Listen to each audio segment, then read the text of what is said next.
Bonjour à toutes et à tous et bienvenue pour cette nouvelle vidéo.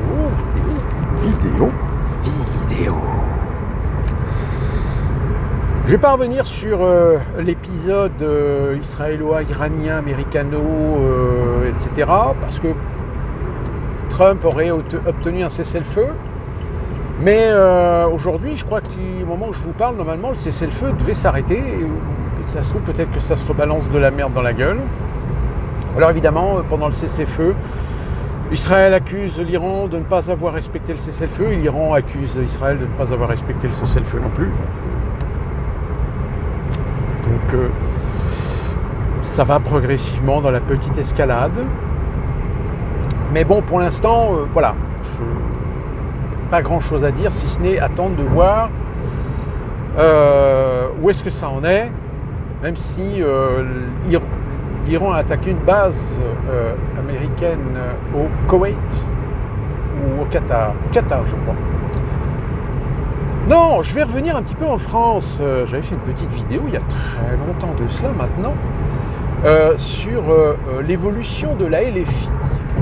Force est de constater que la LFI aujourd'hui, comment dire, est-ce qu'on peut dire que ce sont des tarés? Alors, la dernière idée de Mélenchon, avec sa créolisation, c'est de dire qu'il faut changer le nom du français. Il ne faut plus appeler le français, il faut appeler ça autrement. Le français n'appartient plus aux Français. Le français n'appartient plus à la France. En fait, Mélenchon, c'est un mec qui est pas con, c'est un mec cultivé. Mais parce que justement il est cultivé, il s'amuse. Il s'amuse à déconstruire. Et comme il sait qu'il y a des gens qui le suivent comme le néomi, du bout du nez, Mélenchon, il peut sortir la pire connerie qui soit, vous pouvez être sûr et certain qu'il y a des gens qui vont dire oui, bravo, super génial. Tout comme vous avez des gens qui adorent, qui adulent Macron, c'est Dieu. Non, Macron, c'est pas Dieu. Macron est un banquier, un mondialiste, un globaliste qui détruit la France parce que son boulot dans 2 ans, c'est devenir président de l'Union européenne. Donc, bon.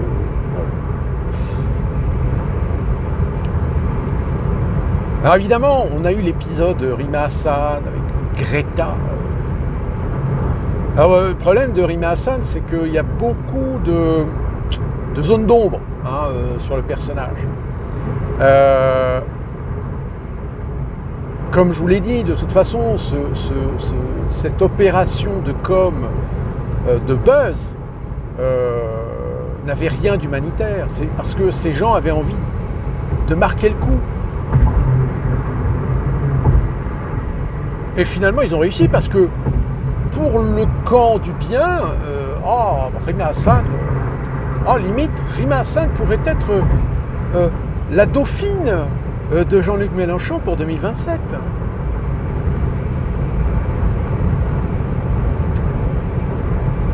Bah oui, parce que le problème de Rima Hassan, c'est qu'elle se repose sur ses racines.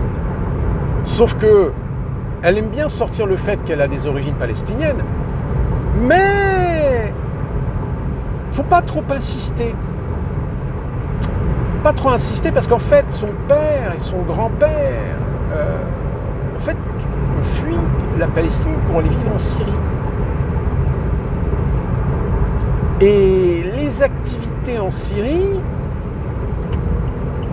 apparemment, ça a travaillé pour les renseignements, pour la sécurité nationale, et ça aurait peut-être des complicités dans certains actes qui sont bien loin de l'humanisme, du droit de l'homisme de Madame Hassan.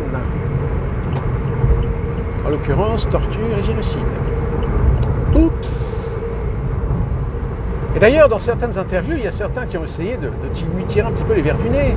Ils vous disent, vous avez des racines en Palestine, mais je crois qu'elle n'est pas née en Palestine, elle est née en Syrie, je crois, puisque son père vivait en Syrie. Et sa mère était une Syrienne, je crois, d'origine, ou une Française, ou une Franco-Syrienne, je ne sais plus.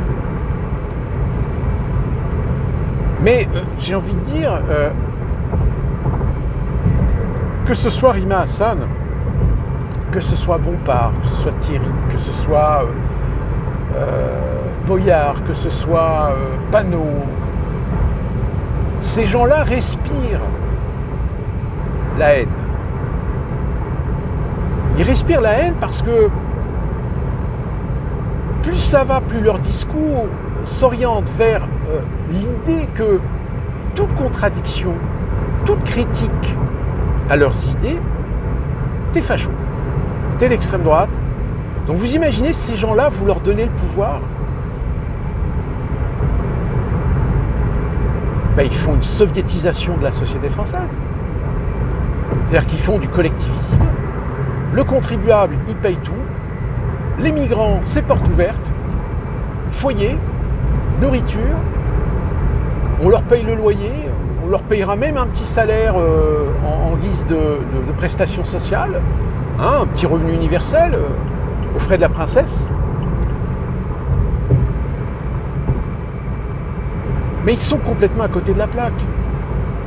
C'est-à-dire que même en matière de géopolitique, oui, parce que leur électorat est un électorat majoritairement franco-musulman. Et qu'évidemment qu'ils ne peuvent pas jouer la carte de la mesure, de la précaution, de l'entre-deux, pour dire la situation est compliquée. Surtout quand vous avez deux antagonistes qui se détestent profondément et sur lesquels on met beaucoup d'huile d'ailleurs. Mais non. Donc évidemment, ces gens-là, quand on leur dit finalement vous êtes contre Israël, bah oui, pro-palestinien, Free Palestine, un État palestinien, en l'état, un État palestinien, ça veut dire que c'est un État qui va se battre contre Israël. L'État palestinien, c'est sans Israël. Israël dégage. Oui, mais on n'a jamais dit ça. Il n'y a pas besoin de le dire, puisque vous confirmez en l'état la création d'un État palestinien. Ou alors dans ce cas-là, expliquez-vous. Expliquez-nous. Donnez-nous les tenants, les aboutissants de votre réflexion sur la question. Mais le problème, non, parce que s'ils commencent à mettre de l'eau dans leur vin en disant oui, mais alors c'est compliqué, en effet, on ne peut pas... ils vont se mettre à dos une partie de leur électorat qui est profondément antisémite. Donc ça ne peut pas fonctionner. Et puis, j'ai envie de dire, aujourd'hui, crise existentielle des socialistes. Qu'est-ce qu'on fait? Est-ce qu'on continue à jouer l'alliance avec la LFI ou est-ce qu'on essaie de voler de nos propres ailes? Les écolos, pareil. Hein. Mais vous verrez. Vous verrez l'année prochaine, quand ils commenceront à faire des sondages internes et que les sondages leur diront de toute façon, vous ne ferez même pas 5% au premier tour. Ils vont faire copain-copain avec la LFI. Vous verrez. Ils n'ont pas le choix. Sinon, ils disparaissent. Déjà, normalement, ils devraient disparaître puisqu'ils ne représentent plus rien. Quasiment peu. Ils existent parce qu'ils ont fait cette coalition qu'ils ont appelée le Nouveau Front Populaire. Et avant cela, la NUPES. Puis la prochaine, je ne sais pas comment ils vont appeler ça, mais...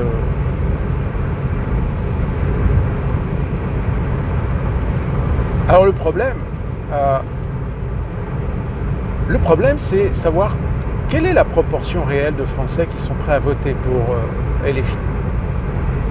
Alors oui, on a déjà un aperçu avec les européennes. On a déjà un aperçu avec les législatives. Mais une présidentielle... Surtout que là, en plus de ça, ça va se battre en rang serré, parce que déjà, on a Sandrine Autain, Céline Autain, je ne sais plus son prénom, qui est candidate à 2027. Nous avons De Villepin qui veut créer son propre parti, qui lui aussi veut y aller. On aura donc Mélenchon, on aura... peut-être Tondelier, si elle ne rentre pas dans le cadre d'une union des gauches. On aura sans doute la petite casse-tête qui qui a tenté depuis quelques semaines d'essayer de faire une union des gauches, mais qui n'y arrive pas, donc peut-être qu'elle va créer elle aussi son propre parti et qu'elle va se lancer toute seule dans l'aventure. Vous avez Glucksmann, vous avez Attal, vous avez Philippe. Alors Philippe qui est un peu mal en ce moment puisque il doit répondre d'une plainte ou d'une enquête pour détournement de fonds. Vous avez qui d'autre? Vous aurez peut-être Asselineau. Vous avez qui d'autre? Il y a d'autres. Qui d'autre c'est déjà prononcé pour... Je me souviens plus. Enfin bref, ils sont déjà 8. Hein. Mélenchon, oui, je l'ai mis dans le lot. Ouais. Enfin bon, déjà, de toute façon, on a déjà une dizaine de personnes qui sont déjà prononcées pour être candidats à 2027. On a encore un an, 2026. Je rappelle qu'en 2022, avant l'obtention des parrainages, il y avait plus de 100 candidats. Ben oui, parce que vous avez des micro-partis. Donc ces micro-partis proposent, ou certains s'autoproclament candidats. D'où l'intérêt des parrainages, puisque les parrainages servent à purger un petit peu le système, parce que vous imaginez si vous vous retrouvez avec 100 candidats au premier tour, c'est pas possible, c'est ingérable. Donc, les parrainages, c'est bien, 500 signatures. Par contre, c'est pas bien dans le sens où il y en a qui font des pieds et des mains pour encarter au maximum les maires, et vous allez voir que l'année prochaine, vous allez voter pour les municipales.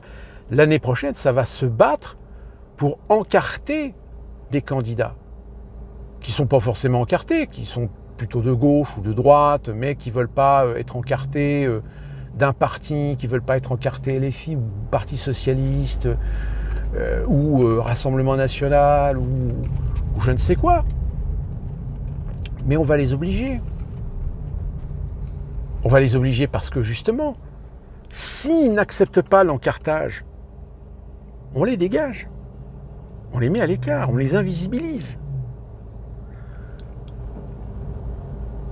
Et c'est pour ça que je dis que ça va jouer des coudes, parce que, évidemment, suivant le nombre d'encartements qu'ils vont faire au niveau des municipales, ces maires, c'est eux qui vont donner leur parrainage pour 2027.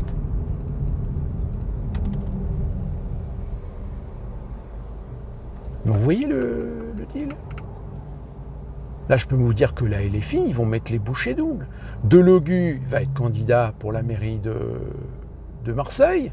Là, on a je sais plus, c'est quoi, c'est un républicain ou un socialiste pour la mairie de Paris. Là, j'ai lu 2-3 trucs, mais le mec, il est complètement perché. Oui, il a des propositions pour séduire l'électorat bourgeois bobo, écolo, parisien. Voilà. C'est-à-dire que quand tu regardes son discours, etc., le peuple, il s'en branle. Il ne parle même pas d'essayer de trouver des solutions pour les hébergements, pour les facilités de déplacement, pour tous les gens qui viennent travailler sur Paris intramuros. Non. Non, par contre, il veut supprimer encore des rues, développer le vélo, la trottinette, les transports en commun. Il veut dégager la voiture de Paris, etc. Le mec, en fait, il pense que Paris va devenir pour lui une ville touristique, une ville musée. C'est-à-dire toutes les activités économiques qui ont besoin d'un véhicule, qui ont besoin de transport, qui ont besoin de camions, qui ont besoin de camionnettes. Non, ceux-là, ils n'existent pas.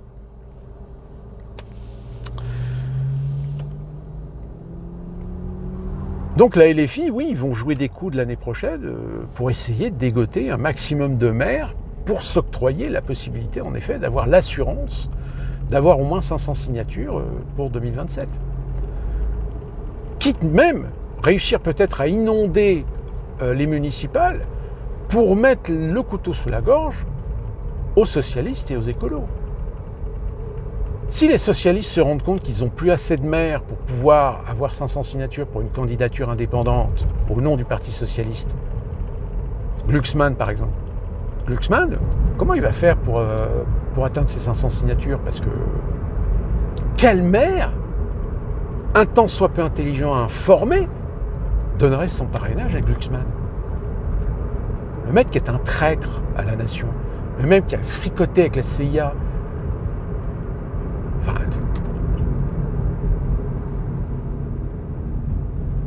qui trahit, trahira. Qui trahit, trahira. Mais ceci dit, quand on voit la LFI, quand on voit le comportement des gens de la LFI, on est bien sur une bordélisation globale de la société, une déconstruction de la société, une provocation.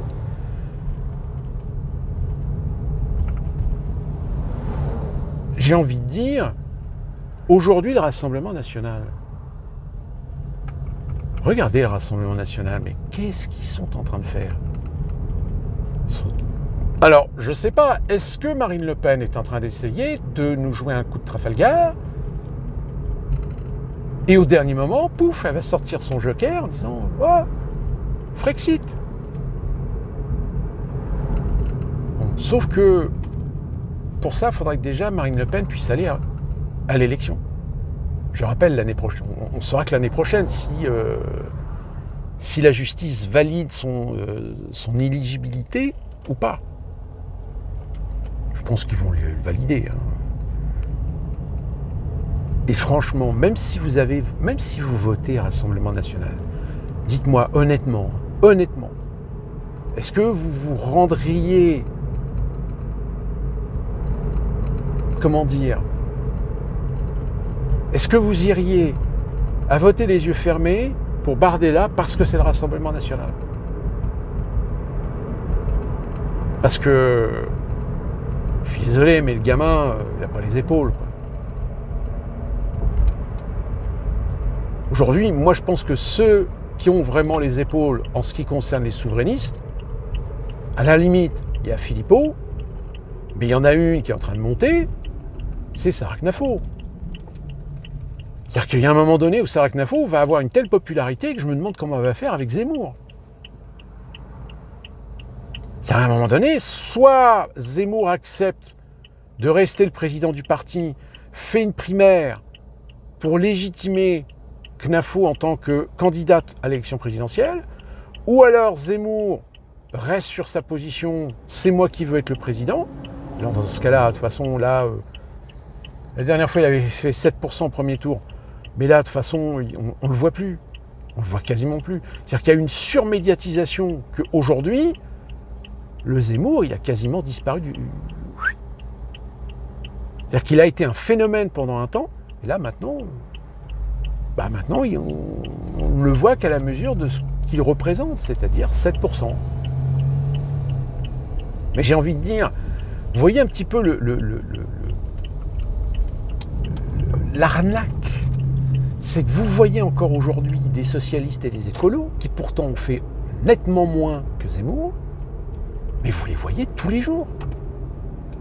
Il y en a au moins un qui est tous les jours sur un média, une radio, une télé, sur Internet, un vlog, tous les jours. Alors que Zemmour, il est invité à la limite que sur CNews ou BFM.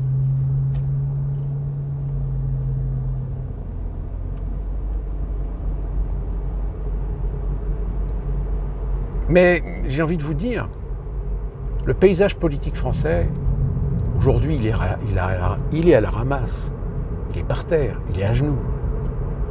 Mais il n'est pas encore assez à genoux. C'est-à-dire qu'il va encore plus détruire la crédibilité même du paysage politique français.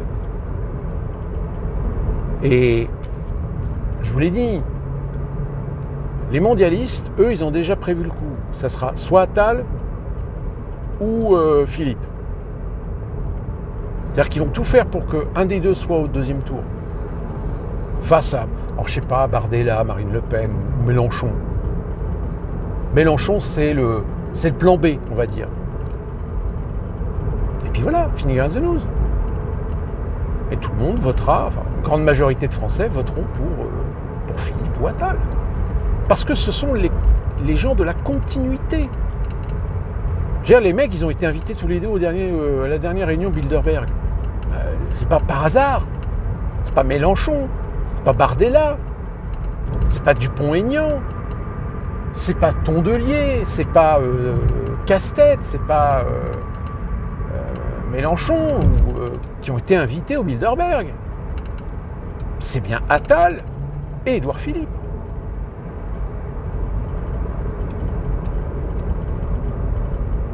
Même si Édouard Philippe avait déjà été invité 2 fois, je crois. Donc Édouard Philippe... C'est-à-dire qu'il y a un moment donné où, si vous voulez, ils vont étudier la question. Qui est le plus fiable ? Qui est le plus fiable et le plus viable entre Yvon Attal et Édouard Philippe ? Force est de constater qu'aujourd'hui, le plus viable, selon les mondialistes et les globalistes, hein, pas au niveau crédibilité, etc., c'est Yvon Attal. Yvon Attal, attention, il est jeune, il est dynamique, il est gai, il a le super profil. Alors que Édouard Philippe, il a déjà été Premier ministre, avec des résultats, attention, ça a été le Premier ministre des Gilets jaunes, pour mémoire.